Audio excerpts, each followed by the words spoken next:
तो दोस्तों आज हम पढ़ने वाले हैं केपलर्स के three law. Total three laws है केपलर्स के। तो उसमें से फर्स्ट लॉ है केपलर्स फर्स्ट लॉ। उसका स्टेटमेंट देखिए ज़रा आप। The orbit of a planet is an ellipse with the sun at one of the foci. अब इलिप्स क्या होता है? जो एक्स की तरह जो ये स्ट्रक्चर दिख रहा है ना आपको, A B C D E F G, तो इस तरह से जो भी स्ट्रक्चर है उसको हम कहेंगे इलिप्स।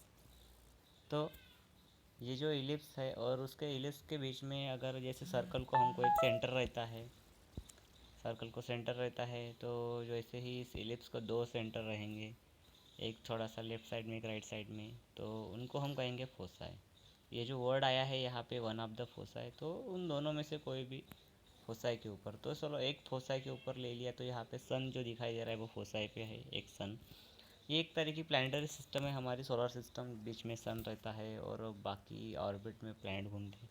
यहाँ पे एक ऑर्बिट कंसिडर किया है, समझ लो ये प्लैनेट है, ये समझ लो अर्थ है। ये अर्थ घूम रहा है, किसके अराउंड में घूम रहा है? तो सन के अराउंड में। तो sun one of the foci पे है, एक फोसाई पे है, एक पॉइंट पे है, उसको फोसाई नाम दिया समझ लो हमने। अब ये बोल क्या रहा है? The orbit of the planet is an ellipse. तो प्लैनेट का जो ऑर्बिट है वो क्या है? इलिप्स है।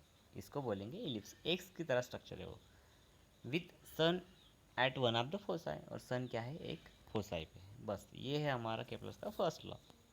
हो गया, इस तरह से ड्रॉ कर लेना आप, और स्टेटमेंट याद में रखना, ध्यान में रखना आप लोग। The orbit of the planet is an ellipse with the sun is at one of the foci. अब चलो, अब हम देखते हैं सेकंड लॉ। केप्लर का सेकंड लॉ क्या कहता है? तो द स्टेटमेंट देखिए ज़रा। The line joining the planet and the sun sweeps. Sweeps का मीनिंग क्या होता है? कवर।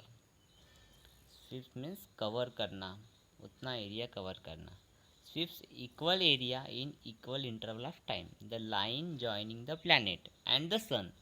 लाइन जॉइन कर रही है, किसको किसको कर रही है? बोल रही है प्लैनेट एंड सन। चलो इस तरफ देखते हैं हम लोग। ये देखिए, ये लाइन जॉइनिंग दे रही है, ये ए और ये सन का यस देखिए। ए प्लैनेट के ऊपर है, ए प्लैनेट लिखा है वहाँ पे, और सन एस लिखा है वहाँ पे देखिए। और उन दोनों के बीच में, ए एस के बीच में दो लाइन जॉइन किया है। ठीक है, तो ये जो लाइन है, ये लाइन क्या कर रही है वैसे देखते हैं। तो स्टेटमेंट क्या है हमारा? तो statement, the line joining the planet and the sun sweeps, sun sweeps equal, sweep means cover, equal area in equal interval of time. Equal interval of time मतलब कैसे होता है? जैसे आपने मूवी देखा होगा, तो मूवी में क्या होता है? तो इंटरवल इक्वल होता है। मतलब समझ लो कि 3 घंटे का अगर मूवी है तो 1.5 घंटे में हाफ मूवी हो जाता है, 1.5 घंटे में हाफ मूवी हो जाता है। चलो समझ लिए कि उन 1.5 घंटे में हमने चलना शुरू किया, तो हमने उन 1.5 घंटों में जितना कवर किया वो इंटरवल के बाद भी हमने उतना ही कवर किया एरिया, चल लिया हमने। तो उसी तरह से हमने इसको कंसिडर कर लेते। तो देखो यहाँ पे ए के ऊपर प्लैनेट है, ए के ऊपर प्लैनेट है, और यहाँ पे यह सन है। तो ए और एस में लाइन ज्वाइन कर रही है। तो ये जो line joining the planet and the sun जो है, ए एस जो लाइन है, वो क्या कर रही है? वो इक्वल एरिया कवर कर रही है, इन इक्वल। तो चलो ए से बी तक जा रहा है, समझ लो ये प्लैनेट ए से बी तक जा रहा है। और समझ लीजिए कि वो सी से डी तक जा रहा है, दिख रहा है आपको? सी से डी तक, अरे हाँ या ना, कुछ तो बोलो। सी से डी तक जा रहा है। तो ए एस बी, तो आप देखेंगे ए एस बी, ठीक है, A S B, A S B, C S D, C S D. तो देखिए इनके एरिया क्या होता है? तो 1 नंबर जहाँ पे लिखा है वो अंदर का मतलब पूरा वो है एरिया है, जहाँ पे 2 नंबर लिखा है वो भी एरिया है। अब हमको दिखाई तो दे रहा है कि ये छोटा बड़ा है नहीं, लेकिन जो अगर अंदर का एरिया देखेंगे तो इक्वल है। ठीक है, तो इक्वल इंटरवल ऑफ टाइम मतलब ए से बी तक जाने को उसको जितना टाइम लगा है, ए से बी तक जाने को उसको जितना टाइम लगा है, सी से डी तक जाने भी उसको उतना ही टाइम लगा है। तो ए से बी में जितना टाइम लगेगा, सी से डी में जितना टाइम लगेगा, उन दोनों के बीच के टाइम में ये 1 का एरिया और 2 का एरिया क्या हो गया? सेम हो गया। वैसे ही समझ लो कि ई और एफ में, ई टू एफ तक जाने तक लिए जितना टाइम लगा, तो उस वक्त में भी वो वहाँ पे लिखा है 3 लिखा है, तो वो एरिया, तो मतलब 1 का एरिया, 2 का एरिया और 3 का एरिया, ये 3 का एरिया क्या हो जाएगा?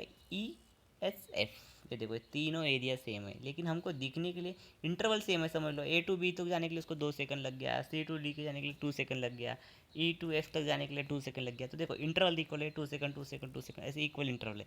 तो इसका मतलब क्या है, जो एरिया है वो एरिया भी क्या रहेगा, इक्वल रहेगा। वही बोल रहा है हमारा सेकंड केपलर सेकंड ला, वही है से हमारा Kepler second law. The line joining the planet and the sun, जो लाइन जॉइन कर रही है प्लैनेट और सन को, वो क्या कर रही है, स्विफ्ट मीन्स कवर कर रही है, इक्वल एरिया कर रही है, लेकिन किसमें, इक्वल इंटरवल टाइम में, इक्वल टाइम में equal area.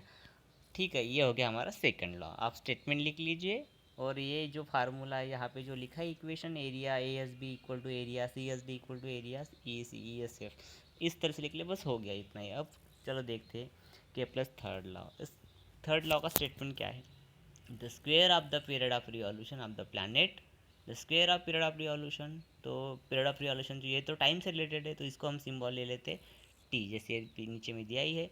The square of period of revolution of a planet around the sun is directly proportional to the cube of the mean distance of the planet from the sun. तो चलो इसके बारे में हम अगले video में detail में पढ़ेंगे।